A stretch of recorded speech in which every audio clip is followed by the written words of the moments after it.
welcome everybody to Signal Fire. It is almost the end of the year, and we thought we'd talk about a few things we're thinking about as the year ends. Happy New Year, everybody. We're going to use this time today to talk about some of our favorite reads from the past year. And we want to talk about media that is worth supporting. But before we do that, let's talk about media that's not worth supporting. Because this past Sunday night, which is now a little bit more in the rear view, but man, we have to talk about this 60 Minutes pulling this story on the abductions and spiriting people away illegally, men away to CCOT. Don't give your money to Paramount Plus. This is unbelievable self-censorship that CBS took part in. This is months of work, right? For context, 60 Minutes, which for most of our lifetimes, really the whole latter part of the 20th century, largely up until the present, is kind of the gold standard for in-depth reporting and, sort of long approaching 20 minute segments, 17, 18, 20 minute segment. It's a long time on television to devote to a single topic with a lot of resources and with a lot of access. So they would go and do deep reporting, interview important newsmakers. Lots of the most famous news scenes you can think of happened on 60 Minutes, right? Sort of Bill Clinton being interviewed with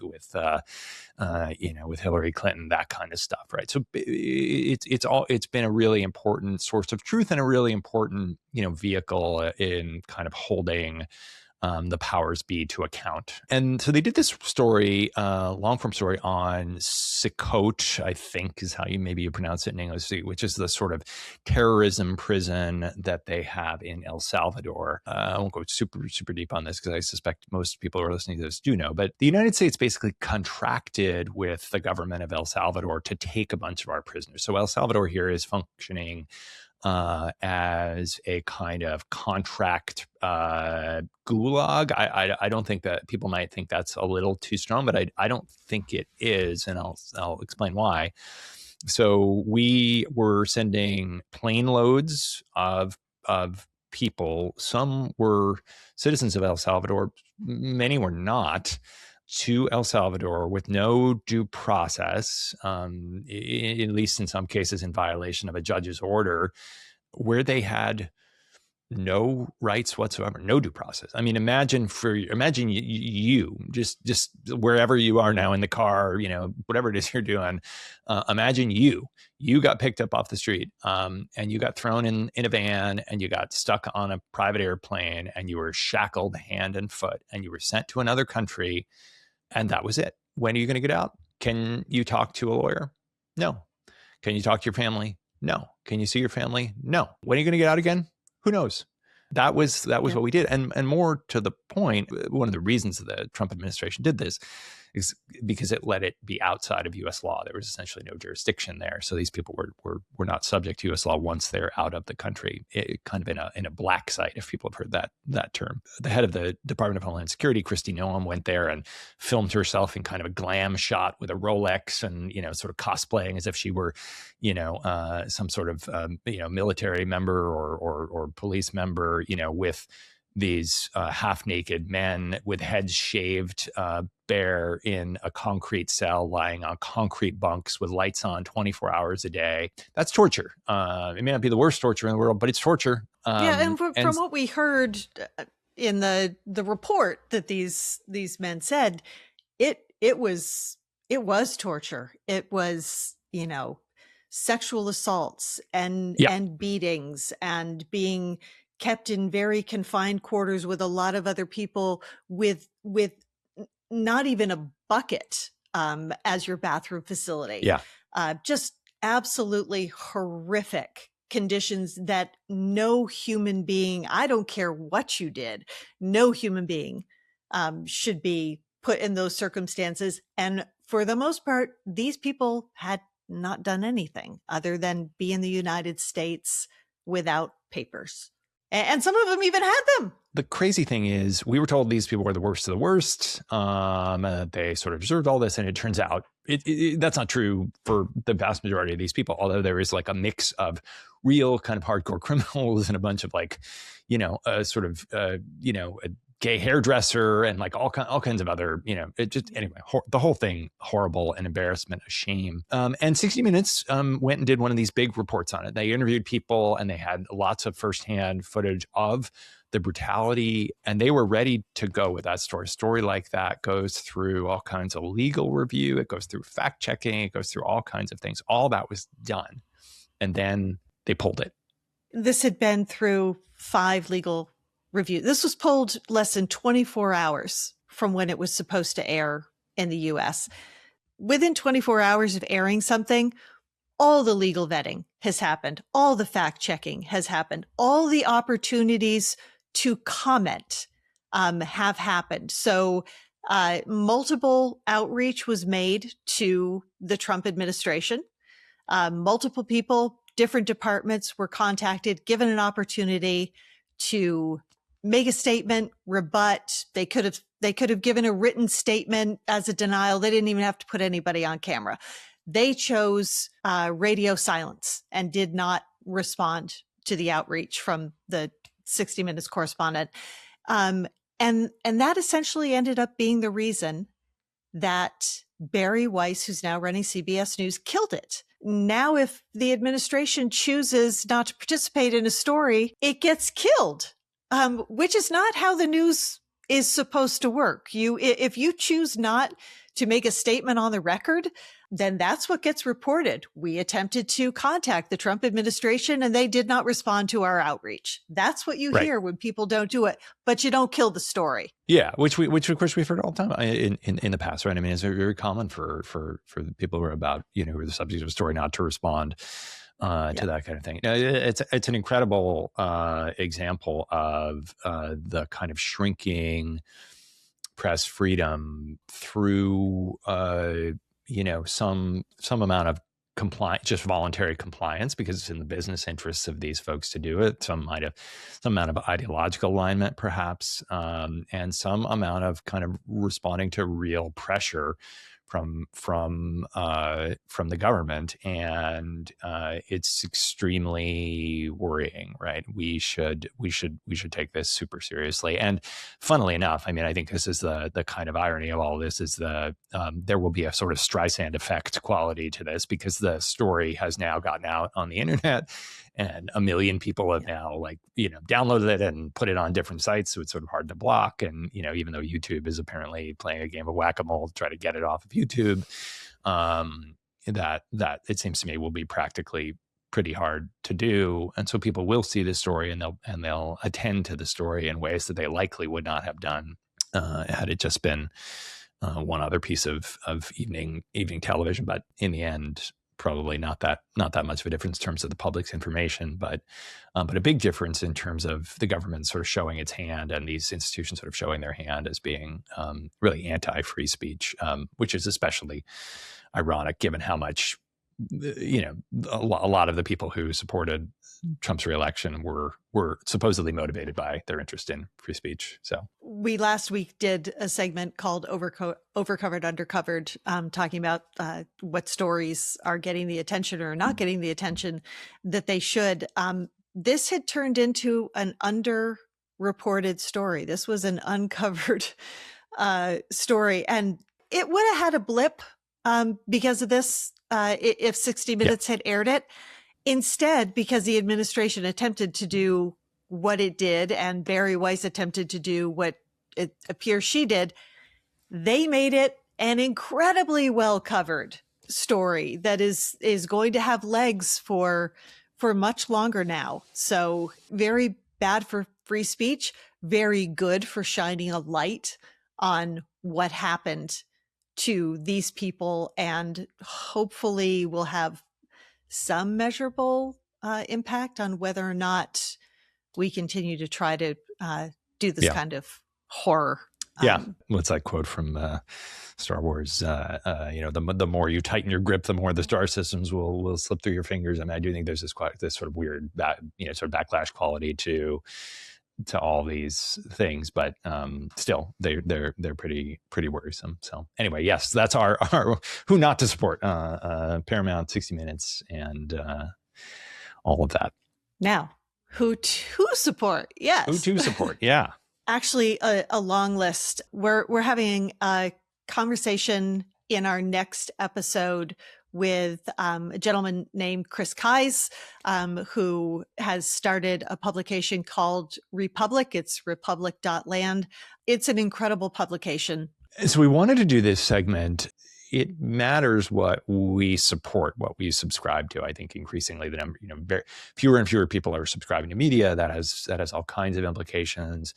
It hurts media, but in the end, it hurts all of us because we lose out on the work that those journalists are doing. Journalism as a career is shrinking. So we thought we'd tell you a few of the folks that we support or subscribe to, and you'll probably have your own. We'd love to drop them in the comments if you have other great folks for us to support. One that is sort of near and dear to my heart, I think, is ProPublica. Which I think, has been around for a while. It is a nonprofit investigative newsroom. They do huge long-term investigations of important things. Some of them are big national story stuff you've heard of. A lot of it is like state-specific issues. A lot of it is, corruption issues, these kinds of things. I was reading over their impact report actually this morning. They make real change in the world. They come with the receipts.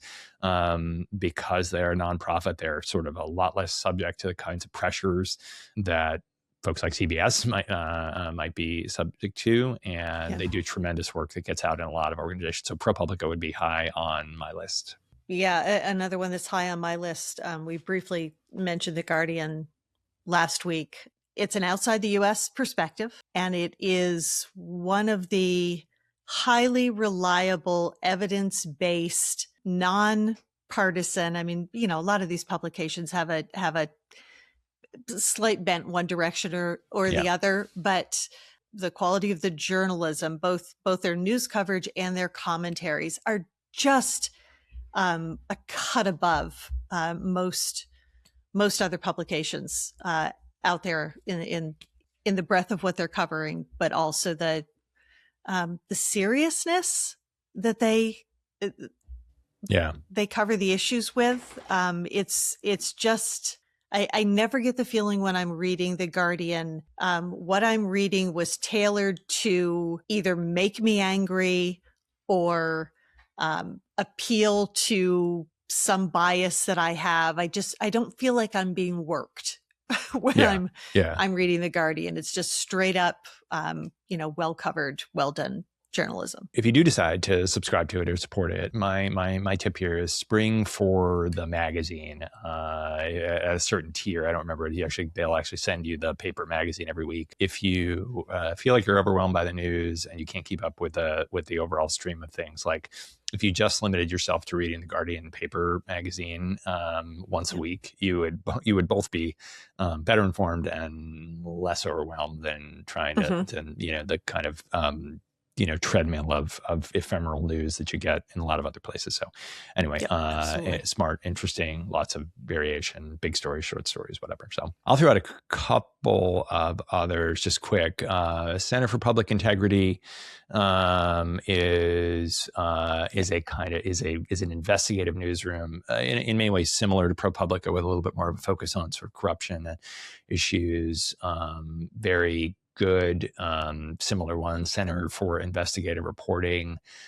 These are not going to be places that produce a story every week or every day, but they do important work that feeds a lot of the other journalism. And in a world where there are sort of fewer reporters at big institutions that have the time and the resources, folks like that are critical. Last one, this one a little more partisan. I would say is Mother Jones. That may sort of peg me. I don't necessarily subscribe to all of the politics of everyone in Mother Jones, but it is smart. It is definitely a little bit left of center. It's progressive, but not mindlessly so. It's a smart, very well written magazine, and they produce daily stories. They employ some really excellent journalists, and so that one I would say is good too. Yeah, and I'll pare my list down and end it with Texas Tribune, Yeah. both because of the quality of the work that they do. Well, I guess three things: quality of the work that they do, the state that they're covering primarily, and it's a very important state for us to be paying attention to, because it is, as David Pepper says, it's a laboratory of autocracy, and we need to be paying attention to what's being done in those. And it's also, Texas Tribune is a model for nonprofit news organizations. They are doing it well. They're doing it in a sustainable way. Certainly other nonprofit state news organizations around the country that are doing this really well. But Texas Tribune is one that stands out to me, as they have both the business model and the quality model that I hope we see more and more of. But genuinely the model, in the sense that a lot of organizations have modeled themselves on how they are funding, how they have a kind of hybrid of a subscription and event revenue base. They do some important conferences, which people are probably familiar with, and as a result are able to produce really high quality stuff and make a lot of news in a way that you wouldn't necessarily expect for a kind of state publication. We should at some point compile a list of a bunch of, we've had the opportunity to have chats with a lot of folks they're doing stuff in Mississippi and New Mexico and lots of other specific places. So there is a lot of work that is kind of following in this vein that's really important as we try to sort of repopulate the news deserts that have sprung up in this country. So well, that would be too long of a list. I want to give a shout out, because I do live in Vermont. 7 Days and VT Digger are two publications, statewide digital publications. 7 Days also has a free print version weekly. They both do incredible journalism, really, really important stuff that otherwise in the state people would not know is going on. So, they cover public safety and criminal justice and public corruption and all of the things that if you don't have local and state or regions within your state news happening, you don't know about. And all of those things that can be little seeds of corruption, or all of the things that are so essential to a high functioning society don't get the light shining on them that we have to. So if you have publications in your area that you rely on that are more state region based that you can support, I can't encourage people enough to put your support behind these organizations, because it is a day-to-day struggle for most of them to be able to exist. And we all suffer if they go under. We can't afford to lose any more of these. We need to be doing what we can to create more of them. There's an interesting study. I'd have to. It's been a while since, so I won't try to get into the specifics of it. But looking actually at the bond rates that are paid by communities where there are local newspapers and where there are not, and so people will probably get that a lot of local infrastructure, local sewers, local whatever, different things, roads, schools are financed by bonds where the municipality will borrow, and they'll sort of borrow against and the rate that is paid on that borrowing is sort of a reflection of what the market thinks the risk of that project succeeding or the revenue stream continuing, whatever. And it turns out that where there is no local newspaper, like systematically, it is a measurable effect that the bond rates are higher. And the reason is that those are places where there is more corruption and there is more manipulation and less accountability. I think the reality is, in our system, wherever we repose power in people, there needs to be a systems of accountability, and in many places the most important system of accountability is media. It is the public, and and where that hollows out, we're poorer for it in some kind of, general sense as citizens, but we're also like literally poorer for it. Like it actually, Right. yeah. So it's a real thing. If you want to live in a country where, where power is not unaccountable,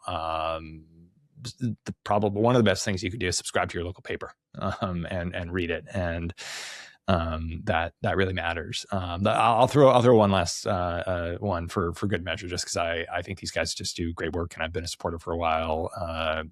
Is something called Bolts Magazine. I may have mentioned it before. They report on primarily on election issues and important races around the country. A lot of focus on sort of judicial races. And then on criminal justice issues. So it's sort of a kind of a couple of different narrow beats, but sort of compacted together. They are a growing nonprofit newsroom and really set the standard that a lot of other publications follow for how to talk about those issues, and shine light on super important races and things that we all benefit from knowing about, particularly the ones that impact kind of national politics. So anyway, Bolt's another great model of really deep journalism.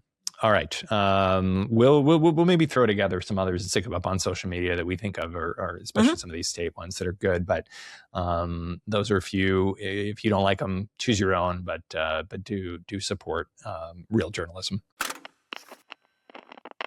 I've got an undercovered that I can't even believe this is the name of this thing, or that we're doing this as a country. But the upcoming Patriot Games. Oh my gosh. Which was a movie that, was it a Harrison Ford? I don't know. It was definitely a film. So apparently we're going to do this in honor of the nation's 250th anniversary. We are going to have one man, or one high school male and one high school female from each state, who are going to compete against one another in feats of strength. This is some kind of like horrific festivus that we're going to do on a national scale. This seems to be some kind of gross exaggeration of the awful President's Challenge on Physical Fitness, or whatever that was called, that those of us who were in high school in the 80s and middle school in the early 80s, remember differently depending on our level of physical ability during those years. And can you climb a rope? Can you run 1 mile? How many sit-ups can you do in 60 seconds? How many chin-ups or pull-ups can you do? They were just a source of unbelievable humiliation and reasons to bully kids who probably already were getting bullied in middle and high school. But we made that a federally sanctioned event that we did in our schools every year. And now Donald Trump and I assume Pete Hegseth and probably RFK Jr. Secretary of War. Yeah. Secretary of War, and nothing. You gotta lean into it, Lisa. War. It's war. Secretary of There you War. go. I can't get that bass in my voice effectively, but I'm going to work on it over holiday break. It's the Hunger Games. We're doing the weirdest, most performative, idiotic stuff in this country right now, and we're saying, because of our weird, twisted definition, mainly of masculinity right now, we're going to decide the most prized humans, young humans in the country are determined on nothing other than speed and strength. Which is great if we were still like living in caves. Yeah. I don't even know what, my only reaction is this fucker. Like, I'm sorry. Yeah, I don't know whether that involves like the octagon, that they're building on the lawn of the White House, probably. next to the Circus Maximus, 90,000 foot ballroom. Yeah, I don't know whether that's overcovered or undercovered. For me, I guess I'd say it's undercovered because I didn't actually hear about it at all until yesterday. Yeah, I But think yeah, it's grossly undercovered. I don't know he's why gross anyway. we're not focusing on how obscene this is that we're doing this. But it's been a bit of so I mean the interesting thing there is like it's one of a little bit of a group of stories, right? You've got that one, which is a sort of a self-aggrandizement. I mean, let's face it, like what the president would really rather be an entertainer Yep. than the president. Of course, he's managed to just sort of combine the two and make the presidency a kind of gaudy reality show. But so you've got that story where he's going to be who played the master of ceremonies in the Hunger Games. I forget what that actor was, but anyway, he's gonna Oh, be that guy. he's gonna be that guy. Yep. And then you've got the Trump Golden Fleet battleship.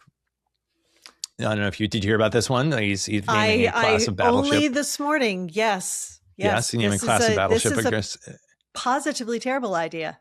So that's happening. To be clear, I mean, folks probably recognize that like presidents do not name things after themselves. Like there's a Gerald R. Ford class of battleship, but it wasn't. I think I don't think that happened until George W. Bush's term.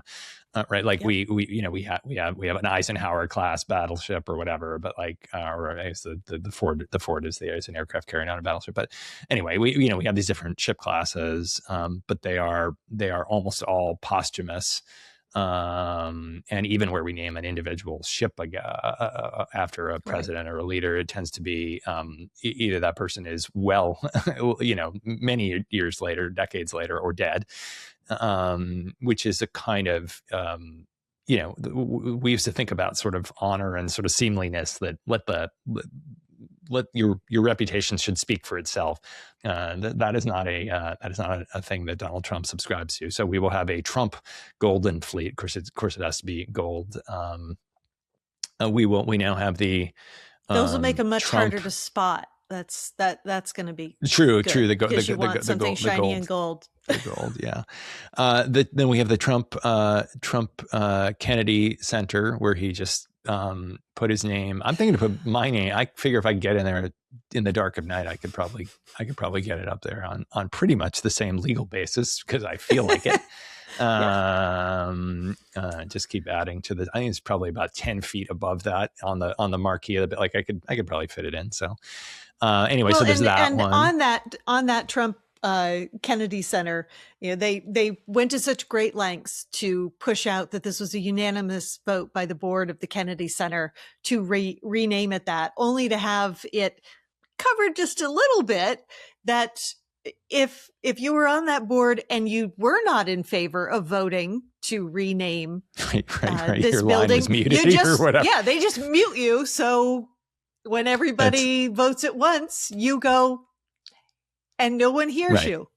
Amazingly emblematic of this moment. Yeah. So yeah, the combination of all of those things, and of course, I mean, I know a lot. There's been a lot of reporting on it, but I think it will always be undercovered that the president like brought in machinery and tore down a third of the White House and had it carted off. There was a good article this week. I think it was the New York Times, or maybe it was Washington Post. I don't remember. Just looking at like what happened to all the debris. It's like this historic place where all kinds of historic things happened. And it was like, turns out it pretty much just carted off to like dumps places. Like you probably, if you're an enterprising person, you could probably go get yourself a piece of the White House if you're kind of around the DC area and willing to like follow the trucks to their destination. So this whole project of self-aggrandizement it's funny in a way, right? Because it's so ridiculous. It's so, but it's also, it's emblematic, I think, of all of what is happening right now, which is almost all of these moves are illegal. Just like the Department of War, illegal. like in the sense that there's no Yeah, legal not its justification for name. it. Yeah. Hundreds of millions of dollars are being spent to rename things without Yeah. any. Gulf of America. Gulf of America might actually be the one that I think is not technically illegal, but It's just stupid. just stupid. But anyway, that whole set of things, it's beneath the dignity of the office. It's beneath the dignity of the country, and it's a kind of this acquiescence to the president is a sort of king. The president just gets to put his name on things. Apparently they're going to mint a coin with his face on it. Anyway, so yeah, all of that. I don't know. Overcovered, undercovered. Who can say? Individually, maybe overcovered. Collectively, I think undercovered. If we can make that distinction. So yeah, that's definitely. And then we got another big one is the Epstein complete file release. Another big that was not tranche of documents released today or overnight that people are pouring through. But I find it really astounding that all of this information has been in the possession of the Department of Justice for as long as it has now, and so little of this has leaked. Where are the leakers? Where when you need them? And we're now seeing stuff today about a memo that was written or a letter that was written about Trump having been on Epstein's plane far more many times than had been reported, and that was dated from January of 2020, where almost 6 years ago.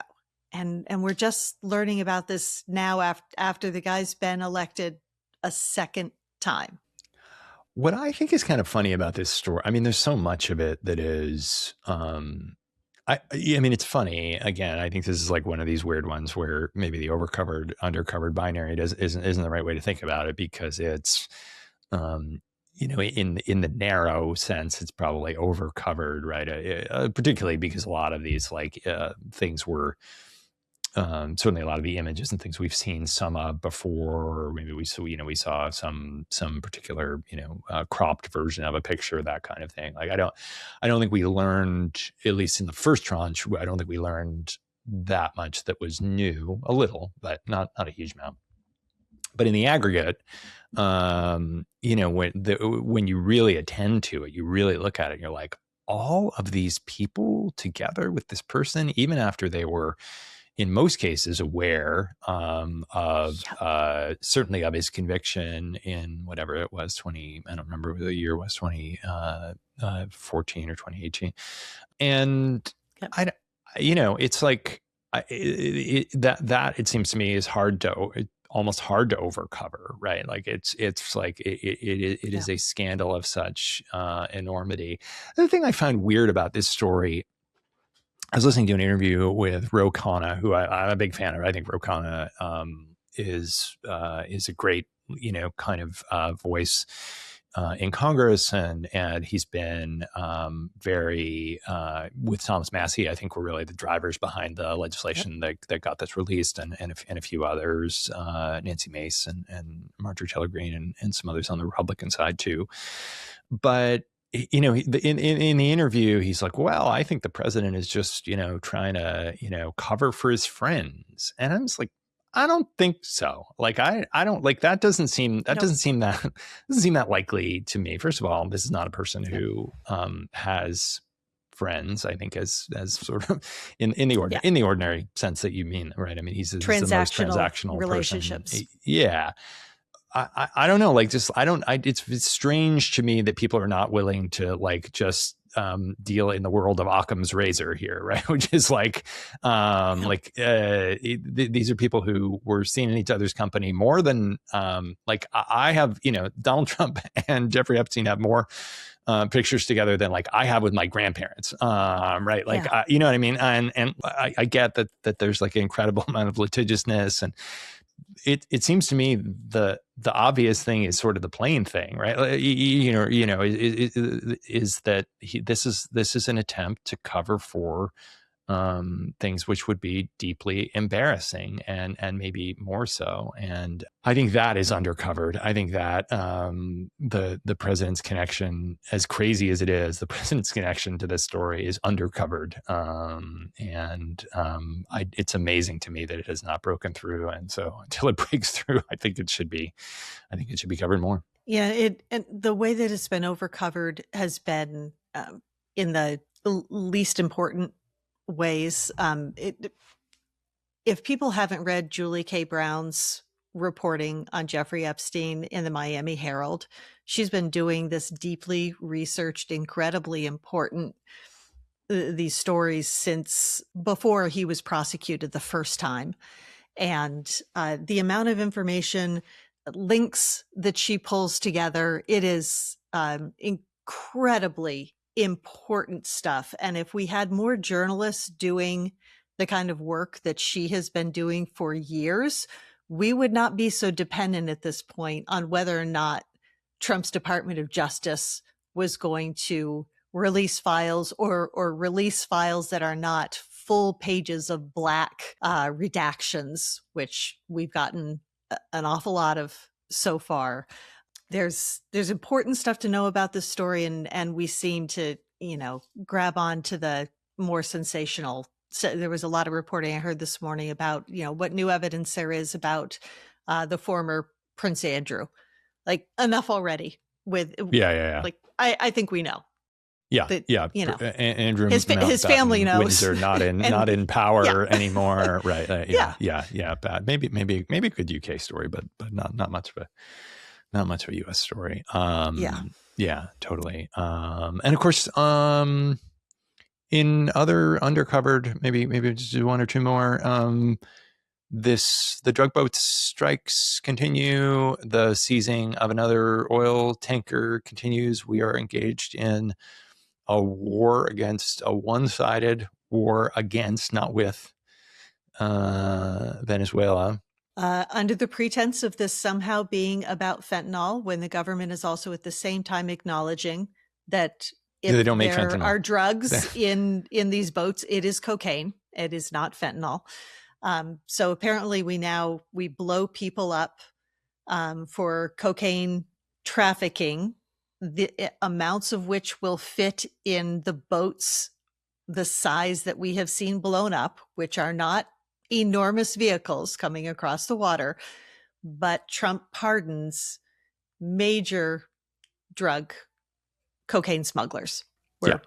We're okay with that. So, I mean, it's such a thin pretense that we're all, supposed to be willing to pretend is a legitimate reason for us to be seizing tankers and blowing people up. Yeah, and they still. I mean, we seized that tanker. I don't know who knows. Who knows where's that oil go? Where's it? Is it belong? To whom does it belong? Trump says we're keeping it. One would assume that we will end up just taking it. The word for this in international law, it seems to me, is piracy. This is not a declared state of war. This is attacking vessels on the high seas. I don't know. Maybe there is a legal justification. I guess I've heard some suggestion that maybe these tankers are violating international law by trying to evade sanctions, and certainly that's possible. But if that were the case, ordinarily you would see some process of law there, right? You'd see some charging document. You'd see some attempt to assert jurisdiction over that thing, whatever. But instead, I think everything happens in this kind of military channel with really no legal justification that the public is allowed to know, or to a substantial degree that even Congress is allowed right. to know. Anyway, so that story is I think undercovered. It seems quite hard with the possible footnote of the taco phenomenon, that maybe We hope. the president will not have the stomach for going to war. I think he's happy to use violence when it is sort of one unilateral and but really going to war where people are going to get killed, I suspect, or remember, Americans are going to get killed, to be clear, because lots of people have already been killed. I don't know whether he'll have the appetite for that. I think he probably will. And I think it's likely that we will find ourselves in something, unless Maduro leaves, that we'll just find ourselves in a real, invasion of some sort there, whether it's special forces or something else. But anyway, it's bad. Yeah. I worry that the more his poll numbers sink, the greater the likelihood is that he does follow through. And we have American members of our military who are being put in harm's way without the legal or really any other reasonable justification. The very last one I'll throw out. I don't want to go too long on this, but I still think that the whole Trump peace plan effort in Ukraine is like way undercovered. It is such a I don't remember who it was who talked about, not wanting to be involved in this drug deal in the first Trump administration. This is such a drug deal.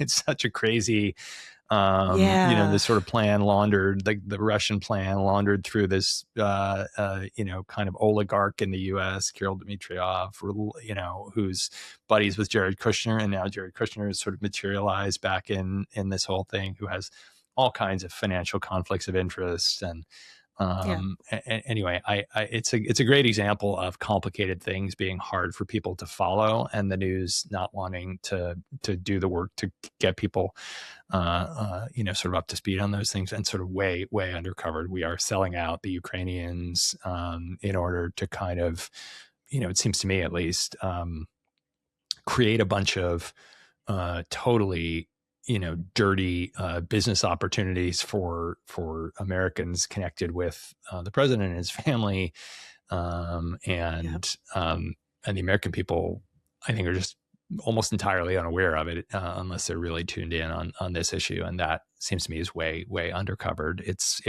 We will look back on this, if we have the memory to look back on anything, and view this as like a great stain. I mean, way worse than Chamberlain coming back with the paper Peace in Our Time. Chamberlain had some justification for that, right? They were living with the memory of the First World War. It was a genuine attempt to try to settle something. It doesn't make it less dishonorable, but it at least makes it a little more understandable. But this is as corrupt as somebody trying to sell you a fake timeshare or whatever. It is it's crazy down corrupt, and we should be rightly appalled, but people just aren't thinking about it. They're not focused on it. I think we're going to be talking about Jared Kushner and Steve Witkoff for a long time to come, and the great manipulation or willing participant that Steve Witkoff has been in his communications with Putin.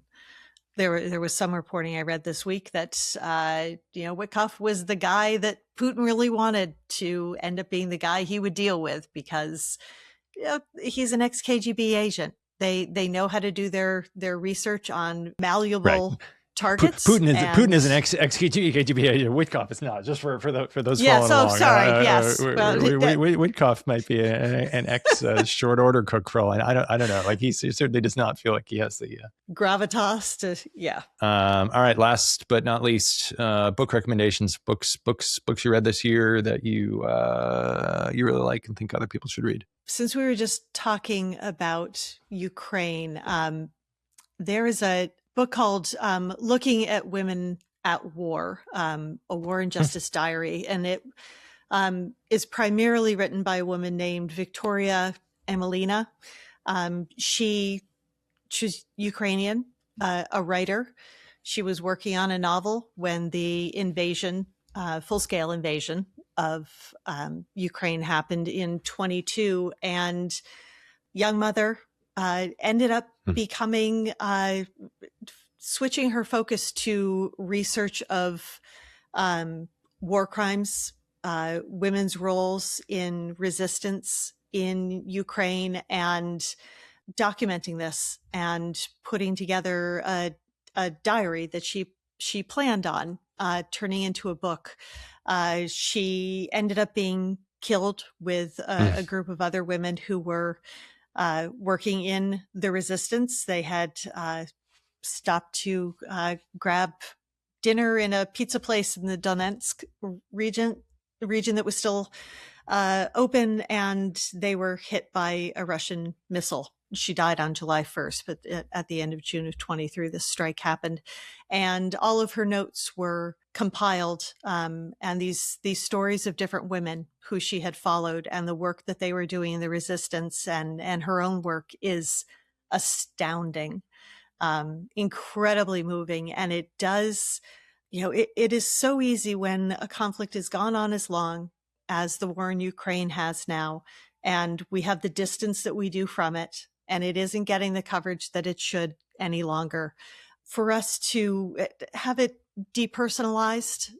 We stop seeing the humanity of what is happening. And I think it's really important that when we have opportunities to read the stories of the very real people whose lives have been impacted and destroyed or changed forever by this completely unprovoked, unjustified criminal aggression by Russia, we should make sure that we're reading those stories and that we don't forget the people. That's a great one. I'm going to add that to my list. I've got a couple, probably fairly quick. One in, I don't know if can I hold that one up? Let's see. There we go. Yeah. This one's called Moral Ambition by the writer, philosopher Rutger Bregman. People may have come across his book Humankind, which was very big. Bill Gates recommended it, a bunch of other, on a bunch of best books lists a few years ago.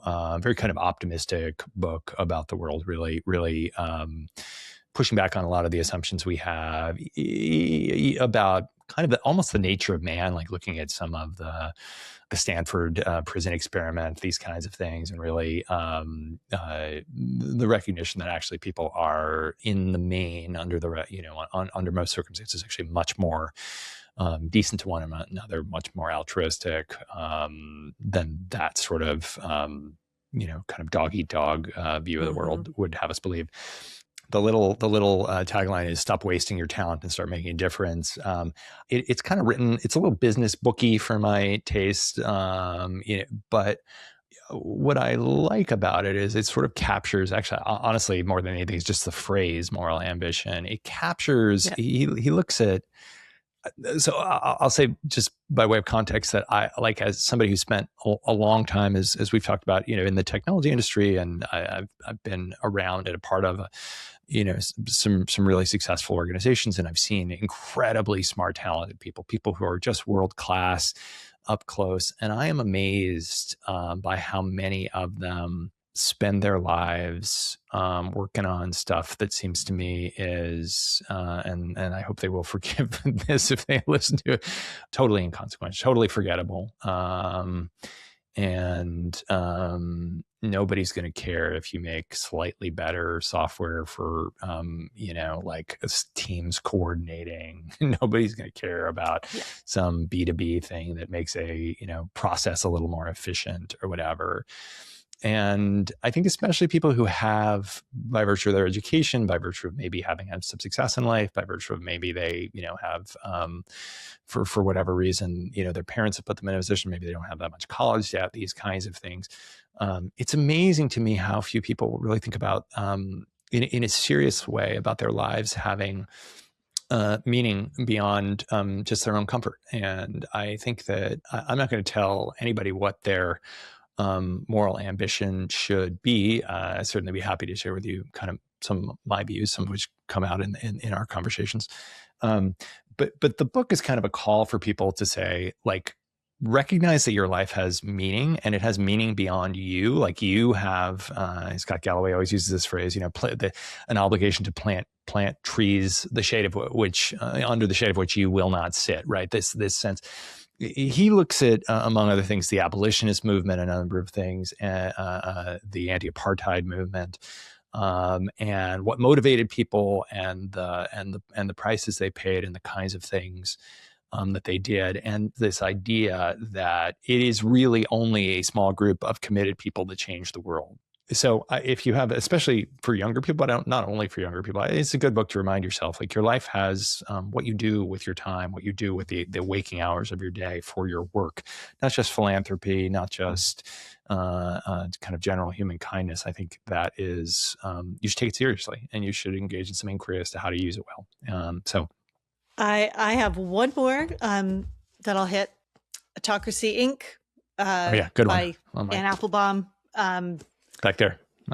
Yeah, Pulitzer Prize winning writer. Anne Applebaum is brilliant. Also has done some incredible writing on Ukraine. A book about the famine, just really amazing work. But in this book, she connects the dots between the subtitle is the dictators who want to run the world, and it is a exploration of how we think about philosophy as being what unites one dictator with another. That's not the way it works any longer. This is primarily about money.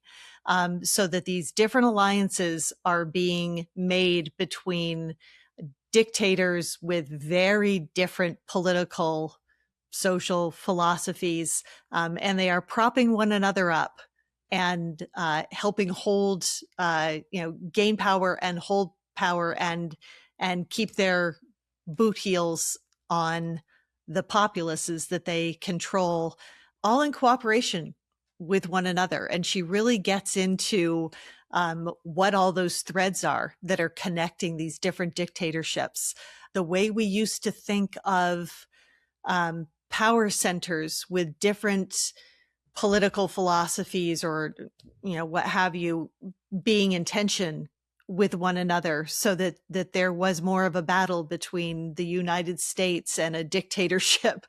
They now have shared purpose in a very different way than we are used to thinking about what the goal of an individual dictatorship is.